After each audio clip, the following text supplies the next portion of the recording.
Hello everyone. RRB ALP भर्ती 2024 को लेकर जो आरआरबी एएलपी की कोर्ट केस हुई थी उसको लेकर एक बहुत बड़ी अपडेट है।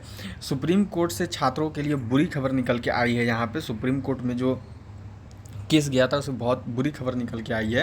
एएलपी कोर्ट केस लगभग रिजेक्ट हुई है, क्या हुई है पूरा आपको अपडेट देने वाले हैं। उससे पहले चलिए जल्दी से वीडियो को सबको शेयर करिए, सभी लोग लाइक करिए और जो भी चैनल पर पहला बार जुड़े हैं सभी लोग सब्सक्राइब करके बेल आइकन को जल्दी से जो है ऑल पर सेट कर देंगे। तो देखिए अभी यहाँ पर एएलपी का कोर्ट केस हुआ था, ठीक है। ये कोर्ट केस आपको याद होगा कि ये हुआ था सीबीटी 2 को लेकर, ठीक है। सीबीटी 2 एंड सीबीएटी को लेकर कि 40,000 कैंडिडेट इफेक्ट हुए हैं, उनको आपने एग्ज़ाम का मौका नहीं दिया, तो इसको लेकर दिक्कत था। अब सुनवाई जो है आपका रखा गया था। सुनवाई में क्या कुछ हुआ है पूरा आपको चलिए बताते हैं। तो सुनवाई जब हुआ तो यहाँ पे देखो आपका, जब आप इसके डिटेल पर जाओगे तो ये देखो यहाँ पर इसका केस नंबर है, ठीक है।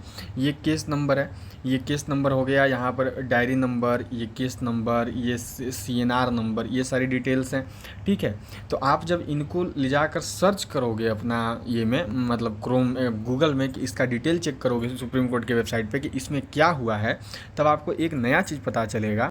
उसके बाद जब आप देखोगे यहाँ पे डिफेक्ट्स वाले सेक्शन में, तो डिफेक्ट्स वाले में एक ऑप्शन है डिफ़ॉल्ट डिटेल, ठीक है, जिसमें सीरियल नंबर 1 करके है। एक डिफ़ॉल्ट यहाँ पर केस में लग गया है। कोर्ट ने इस पर एक केस पर डिफ़ॉल्ट लगा दिया है, ठीक है। सुप्रीम कोर्ट ने जो है इसमें अपना एक डिफ़ॉल्ट लगा दिया है, जिसमें यहाँ पर सुप्रीम कोर्ट का क्या कहना है कि ये जो आपका केस है ये अधूरा है, इसको आपने कंप्लीट नहीं किया है, इस पर आपकी बहुत खामियां हैं, पूरी डिटेल इस पर अवेलेबल नहीं है। जैसे में देखा जाए तो सबसे पहले देखो इन्होंने क्या बताया कि हमारा 40,000 कैंडिडेट जो है इफेक्ट हुआ है एग्ज़ाम में। तो ये 40,000 कैंडिडेट का डेटा आप लोग कहाँ से लेके आ गए? ये तो आखिर कोर्ट पूछेगी ना आपसे। ऐसा तो है नहीं कि आप कोई भी आंकड़ा बोल देंगे और कोर्ट सुन लेंगे कि हाँ भाई तू सही बोल रहा है, तेरा 40,000 इफेक्ट हुए होंगे। ऐसा तो होने से रहा। मानो कोर्ट तो पूछेगी कि भाई आप इसका डेटा कहाँ से लाएँ, जो 40,000 लोग इफेक्ट हुए हैं, मान लिए कि चलिए इफेक्ट हुए हैं, लेकिन 40,000 का डेटा आप कहाँ से लाएँ? तो इसको लेकर कोर्ट ने सवाल किया।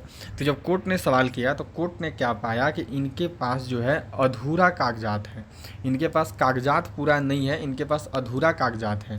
केवल इन्होंने लिख दिया है कि ऐसा हुआ, ऐसा हुआ, ऐसा हुआ, ये हुआ, ये हुआ, लेकिन किसके साथ हुआ, कब हुआ, ये डिटेल इनका अवेलेबल नहीं है।